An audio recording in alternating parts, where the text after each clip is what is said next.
ETF trading school में आपका स्वागत है। आप गूगल पे etfschool.in सर्च कीजिए और जो आपको फर्स्ट पोस्ट मिल रही है etfschool.in उस पर क्लिक कीजिए। जिससे हमारी वेबसाइट etfschool.in खुल जाएगी। तो उसमें आपको एक पोस्ट मिलेगी एसआईपी इन बैंक बीज फॉर 10 ईयर्स। तो यहाँ अपन बैंक बीज में अगर आप 10 साल के लिए एसआईपी करते हैं तो उसके रिटर्न किस तरह के होते हैं इसका एनालिसिस समझेंगे और एसआईपी जर्नी में क्या उतार चढ़ाव आए ये भी जानेंगे।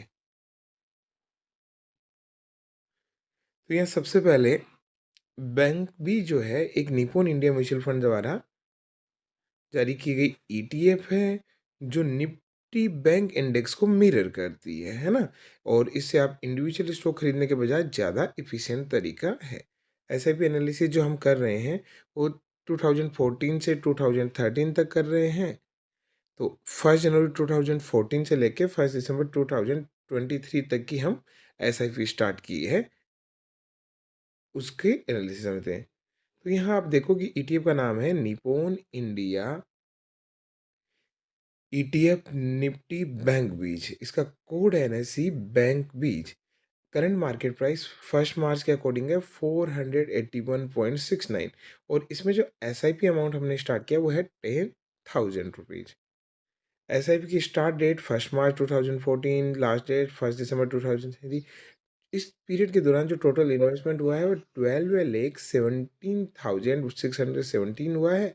और जो करंट वैल्यू इसकी हो गई है वो 24,47,467 यानी 12,29,815 इसके रिटर्न है।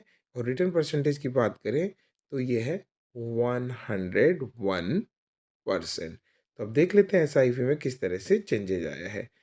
तो सबसे पहले आप देखो 1 जनवरी 2014 को प्राइस थी 113.049, तब 89 क्वांटिटी आई।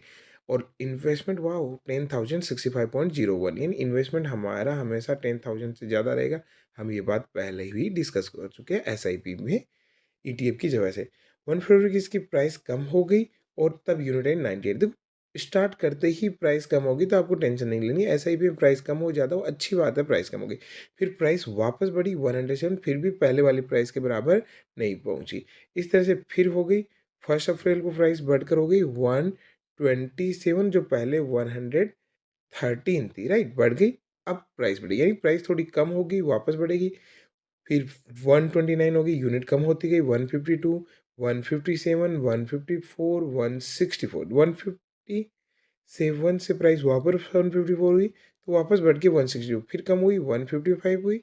तो आपका एवरेजिंग होता जाएगा। फिर देखो कम होके वापस से कितनी हो गई थी 162 से कम होके 155, फिर बढ़ के 175। तो आपको एक डिसिप्लिन वे से परचेजिंग करते रहनी है। प्राइस कम हो ज़्यादा हो आपको इससे कोई टेंशन नहीं लेनी है। आप एक नॉर्मल एसआईपी कर रहे हो। 187 बढ़ी 192 हुई। और ये प्राइस लगातार इस तरह से कम ज़्यादा होती गई। देखो 200 से 185, फिर 180, 187, 190, 164। यहाँ देखो काफ़ी कम हो गई 2015 में, राइट, 165 हो गई, फिर वापस से 177 हो गई। तो इसी तरह से प्राइस चेंज होती गई 150 वापस 160, 1674, 183, 192। अब हम देखते हैं कि कोरोना में जब मार्च 2020 में लॉकडाउन लगा उस समय क्या सिचुएशन थी ये हम जानते हैं। बाकी आप हमारी वेबसाइट से ये पूरी डिटेल देख सकते हैं। तो देखो